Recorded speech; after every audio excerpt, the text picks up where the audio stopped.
जय हिंद, a great good morning to all. आइए अभी हम लोग जो है यूपीएससी सिविल सर्विसेज ईयर 2003 मतलब कह सकते हो कि 2003 का राजनीति शास्त्र अंतर्राष्ट्रीय संबंध के विगत वर्षों के प्रश्न पत्रों को हम यहाँ देख रहे हैं, जिसमें कि हम ऑलरेडी पेपर 1 के सारे सेक्शन ए सेक्शन बी का क्वेश्चन डिस्कस कर चुके हैं।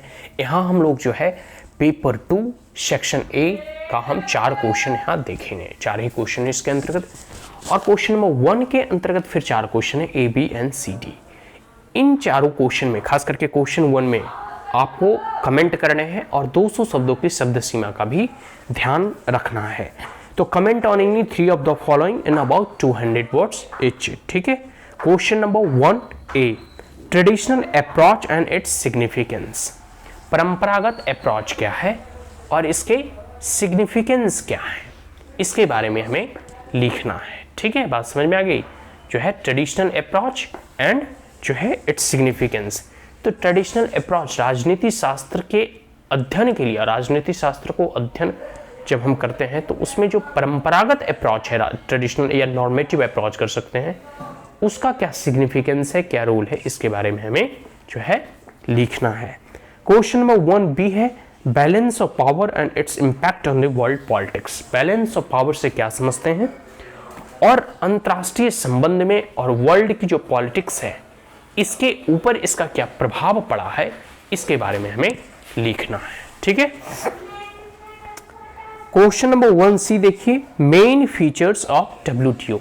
डब्ल्यूटीओ का मेन फीचर क्या है, बात समझ में आया। डब्ल्यूटीओ वर्ल्ड ट्रेड ऑर्गेनाइजेशन, इसके प्रमुख चरित्र क्या है, इसके कैरेक्टरिस्टिक्स क्या क्या है, इसके बारे में हमें जो है आंसर लिखने हैं। ठीक है। अब है question number 1 D, obstacles in the way of SAARC smooth functioning. देखो अभी यूरी और पठानकोट अटैक के बाद सार्क का कोई भी अगला समिट नहीं हुआ है, और बहुत सारे ऐसे फैक्टर हैं, कश्मीर का इशू हो गया, और इसमें इंटरनेशनल जियोपॉलिटिक्स भी है कि सब लोग जो है इसे डिस्टर्ब करना का प्रयास करते रहते हैं ताकि यह संस्था अच्छी तरीके से जो है कह सकते हो चले ना, और इसमें जो है कोई प्रोग्रेस ना हो।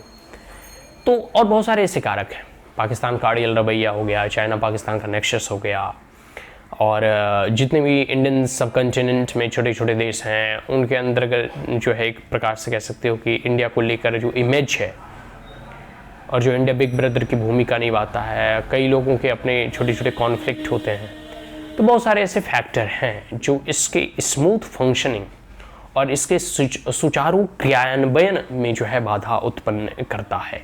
तो जब आप सार्क के गठन के बारे में सोचोगे, तो जब आसियान की सफलता के बाद साउथ एशियन नेशन को भी लगा कि भाई भारत या साउथ एशिया में भी ऐसा कोई संगठन होना चाहिए जो कि economic prosperity, stability and peace को जो है चलाए। लेकिन ऐसा इंडियन सब कॉन्टिनेंट में संभव नहीं हुआ, और सार्क बना, कई समिट भी हुआ, लेकिन देखोगे एफटीए एग्रीमेंट वगैरह और बहुत सारी ऐसी चीज़ें हैं वो सुचारू रूप से नहीं चल पाए हैं। ठीक है। तो इसके सुचारू रूप से क्रियान्वयन में क्या क्या बाधक तत्व हैं, एलिमेंट्स हैं, इसके बारे में आपको जिक्र करना है। ठीक है। तो क्वेश्चन नंबर 1 का 4 क्वेश्चन यहाँ हो गया। अब क्वेश्चन नंबर 2 देख लो कि clearly explain realist theory to the study of international politics. हमें जो है रियलिस्ट थ्योरी के बारे में एक्सप्लेन करना है कि अंतर्राष्ट्रीय संबंध में जो रियलिस्ट पर्सपेक्टिव है, जो यथार्थवाद के सिद्धांत हैं, जो यथार्थवाद का दर्शन है कि कैसे यथार्थवाद लोग इन रियलिस्टिक पर्सपेक्टिव के माध्यम से अंतर्राष्ट्रीय संबंध और अंतर्राष्ट्रीय राजनीति का अध्ययन करते हैं, इसके बारे में लिखना है। ठीक है।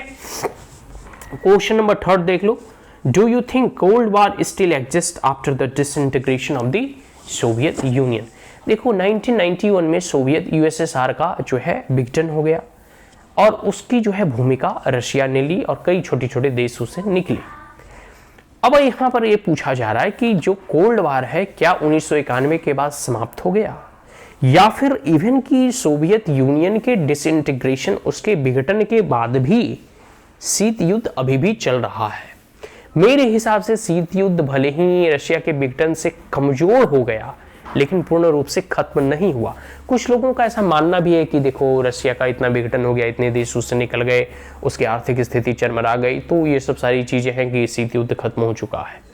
लेकिन अभी भी आप देखोगे तो कह सकते हो कि वाइटन वगैरह का या फिर अमेरिका के बहुत बड़े बड़े जो पॉलिटिशियंस वगैरह हैं उनका स्टेटमेंट जब आप सुनोगे तो अभी भी वो रसिया को फर्स्ट एनिमी मानते हैं, सेकेंड एनिमी चाइना को मानते हैं।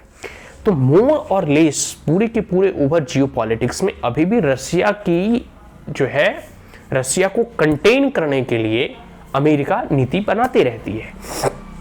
अभी जो रसिया और यूक्रेन का युद्ध चल रहा है, यह अमेरिका की बदौलत ही है, नहीं तो यूक्रेन इतना दिन टिक नहीं पाता। यूक्रेन को हथियार सप्लाई करना हो, साजो सामान सप्लाई करना हो, सब अमेरिका और नाटो का सदस्य दे रहा। तो मेरा कहने का मतलब है कि शीत युद्ध पूर्ण रूप से ऐसा कह सकते हो, इस पॉलिटिकल साइंस स्टूडेंट, मैं नहीं मानता ये समाप्त हुआ है। इसका स्तर कम हो गया, एकदम लो लेवल पे अभी चल रहा है। अभी उतना जो है ऐसा नहीं कि क्यूबन क्राइसिस जैसा कॉन्फ्लिक्ट है, बट मेरा व्यक्तिगत ऐसा मानना है कि पहले तो एक ही देशों के साथ शीत युद्ध था, अब तो अमेरिका का शीत युद्ध जो है यूएसएसआर मतलब अभी का रशिया और चाइना से भी प्रारंभ हो चुका है। और अभी रशिया और चाइना का नेक्सस जो है यूनाइटेड स्टेट ऑफ अमेरिका को तबाह कर रहा है। ठीक है, तो ये हो गया, क्लियर हो गया। अब क्वेश्चन नंबर जो है 4 देख लो कि critically examine the protection and enforcement of human right under the UN system. हमें क्रिटिकली एग्जामिन करना है कि protection and enforcement of the human right under, जो मानवा अधिकार है, तो United nation human rights commission है और यूनाइटेड नेशन के द्वारा कई जगह ऐसे प्रयास किए, जैसे अपार्थाइड लॉ वगैरह था उसे एबॉलिश करना हो, स्लेव ट्रेड वगैरह हो या कॉलोनियलिज्म वगैरह हो, ऐसी बहुत सारी ऐसी चीज़ें हैं। फिर जिनोसाइड हो, इथनिक क्लिंजिंग हो, रिफ्यूजी वगैरह हो, माइग्रेशन वगैरह हो, तो ये सब बहुत सारे इशूज़ को लेकर जो है कह सकते हो कि आप ये यूनाइटेड नेशन ऑर्गेनाइजेशन हमेशा सतर्क रहती है, हमेशा कार्य करते रहती है, हमेशा जो है जागरूक रहती है और एक प्रकार से आप कह सकते हो कि हमेशा लगी रहती है कि विश्व में किसी भी देश के लोगों के साथ या किसी भी देश के नागरिक के साथ जो है मानव या फिर आप मोर और लेस कह सकते हो किसी भी ह्यूमन के साथ, किसी भी मानव के साथ जो है उनका जो है उत्पीड़न ना हो, उनका शोषण ना हो। इसलिए महिलाओं के उत्थान के लिए बहुत सारे ऐसी कई कॉन्फ्रेंस, सम्मेलन और जो है सभा उनके द्वारा चलाई जाती है, अवेयरनेस कैंपेन चलाए जाते हैं। ठीक है, तो इनके द्वारा बहुत प्रयास किए जाए। आपको उदाहरण देके समझाना है इसमें। ठीक है, अब तो ये जो है चारों क्वेश्चन होंगे, क्वेश्चन नंबर 1, 2, 3 और 4, ये चारों के चारों क्वेश्चन हम यहाँ डिस्कस ऑलरेडी कर चुके हैं। तो पेपर 1 ऑलरेडी हम लोग देख चुके हैं, ये पेपर 2 का जो है सेक्शन 1A था। नेक्स्ट वीडियो में हम लोग जो है सेक्शन B का क्वेश्चन जो है देखने का प्रयास करेंगे। Is that clear? So that's all, thank you, have a great day, जय हिंद।